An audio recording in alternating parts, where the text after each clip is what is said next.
cette qualité et ce potentiel humain énorme en Afrique. Merci beaucoup. Maintenant, je passe la parole au président de transition de Burkina Faso, Ibrahim Traoré. S'il vous plaît, Traoré. Monsieur Traoré.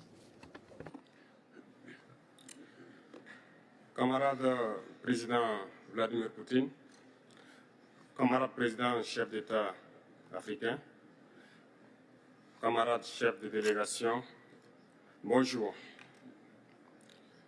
C'est un honneur pour moi ce matin donc de prendre la parole ici et de vous passer donc le salut fraternel du peuple du pays des hommes intègres.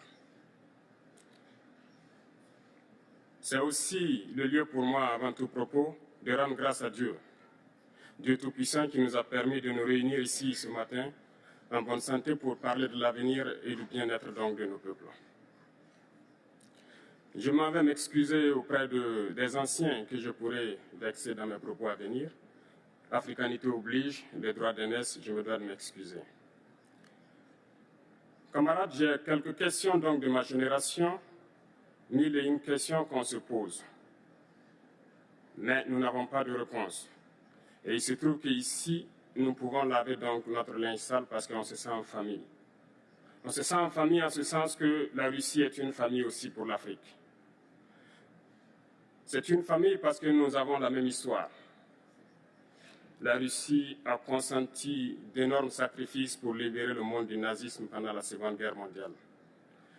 Les peuples africains, nos grands-pères, ont été déportés de force aussi pour aider l'Europe à se débarrasser du nazisme.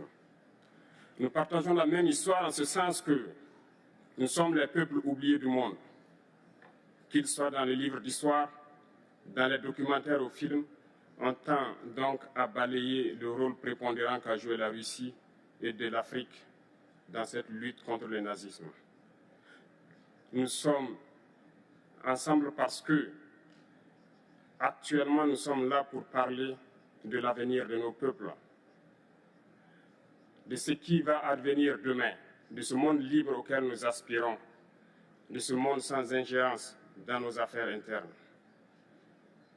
Nous avons les mêmes perspectives et je souhaite que ce sommet soit l'occasion donc de pouvoir tisser de très bonnes relations en vue d'un meilleur avenir de nos peuples.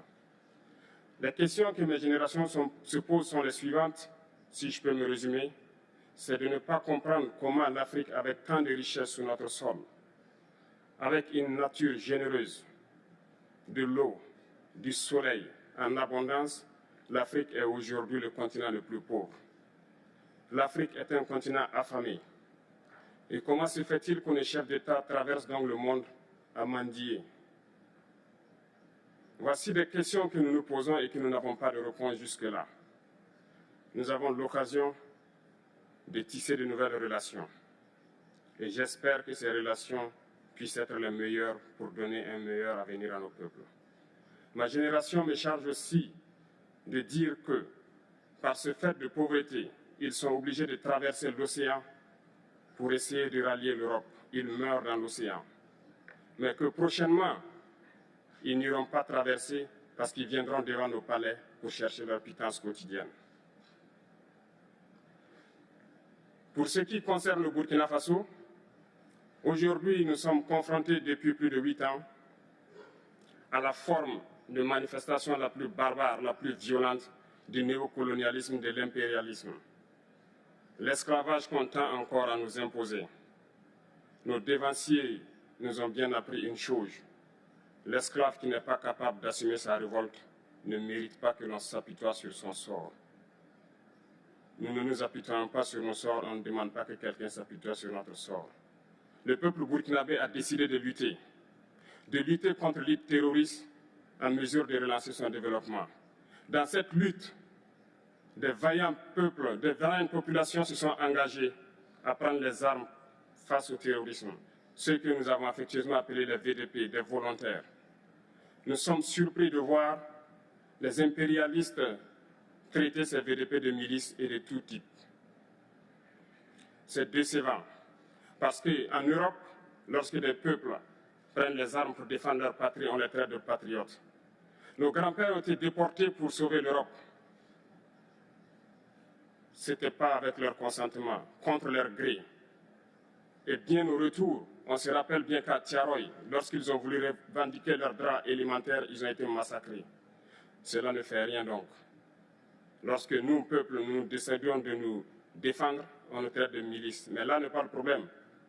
Ce qui est le problème, c'est de voir des chefs d'État africains qui n'apportent rien à ces peuples qui se battent, mais qui chantent la même chose que les impérialistes en nous traitant de milices, en nous traitant donc d'hommes qui ne respectent pas les droits de l'homme. De quels droits de l'homme parle-t-on? Nous nous offusquons contre cela et c'est honteux.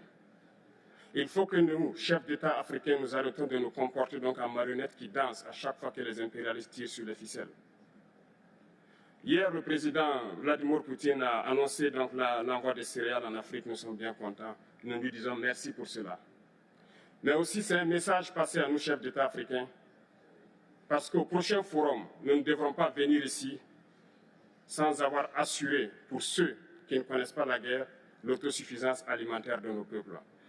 Nous devons prendre l'expérience de ceux qui ont pu déjà atteindre cela en Afrique, tisser de bonnes relations ici et tisser de meilleures relations avec la Fédération de Russie pour pouvoir assouvir les besoins de nos populations. Je ne serai pas peut-être long, le temps imparti est très court. Nous sommes obligés de nous arrêter à un moment donné. Mais je voudrais terminer en disant que nous devons donc rendre hommage à nos peuples qui se battent. Gloire à nos peuples, dignité à nos peuples, victoire à nos peuples, la patrie ou la mort.